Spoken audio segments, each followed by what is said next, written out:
Preston. Gabriel Rothblatt. Restore our republic. Restore our republic. Gabriel Rothblatt.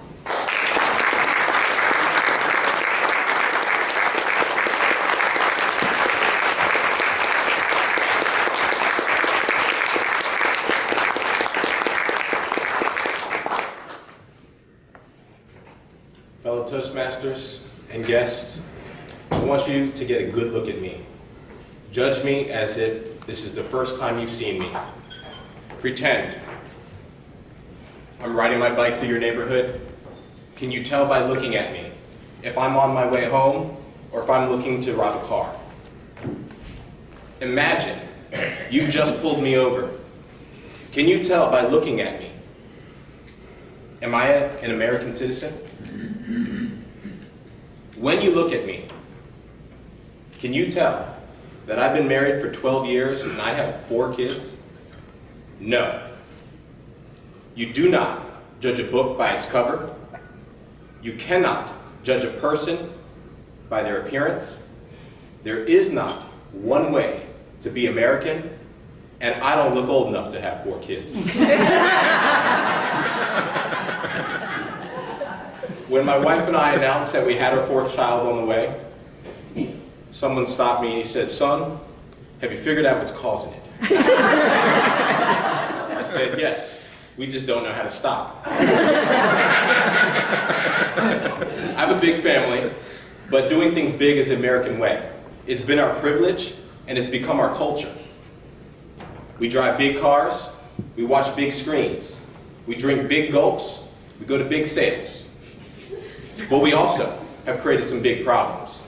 We've got big debt, big trade deficit, and while big portions of this country fall further and deeper into poverty, big business is making the biggest profits ever. Each election cycle, we hear the same speeches about how Washington's broken. We see the same fingers pointed at the other party, at DC, at corporations, at the poor, never at themselves. But I've got news for you. It's not Washington, DC that's broken. Our Constitution framed a republic, one that would reflect the values and lifestyles of its citizens. It's not DC, it's me, and it's you. It's our lack of responsibility that we see reflected in Washington's inability to handle the hard issues. It's our choice to buy foreign goods instead of domestic that increases the deficit. It's our choice. It's our addiction to credit, to loans, to shiny toys, newest models. That is what makes Washington a glutton for debt. It's our choice to consume so much milk and red meat that we have to replace oxygen-producing forests with methane-producing ranches. That is what furthers climate change.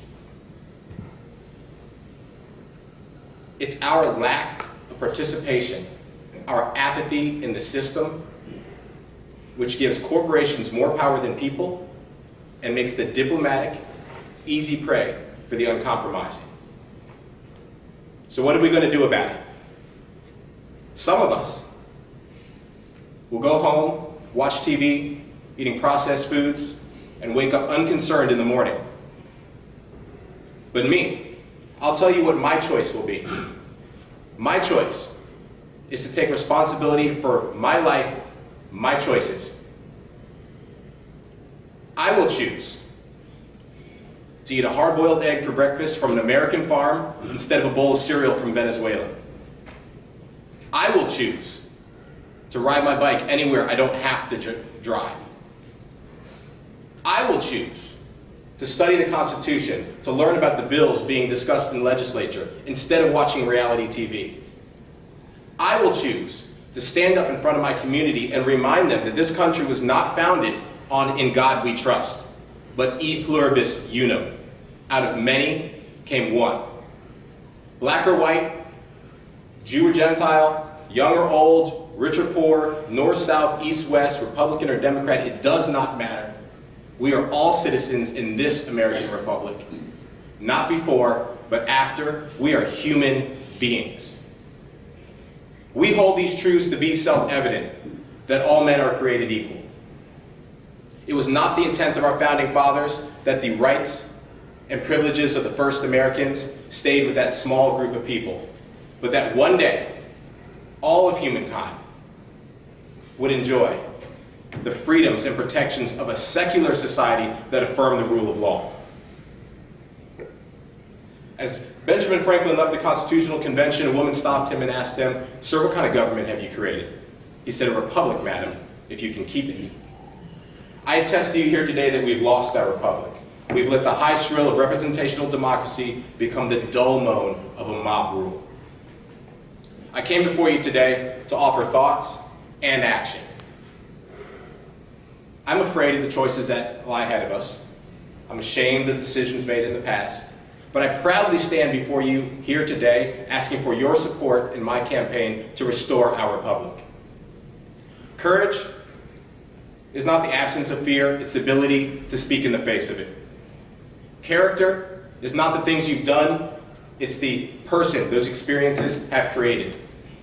Integrity is not a trait that you're born with, it is a muscle that is exercised through choice. President John F. Kennedy made a choice, and it transformed this community and established our economy and our name, the Space Coast. He said, "We choose to go to the moon in this decade and do the other things, not because it's easy, but because it's hard.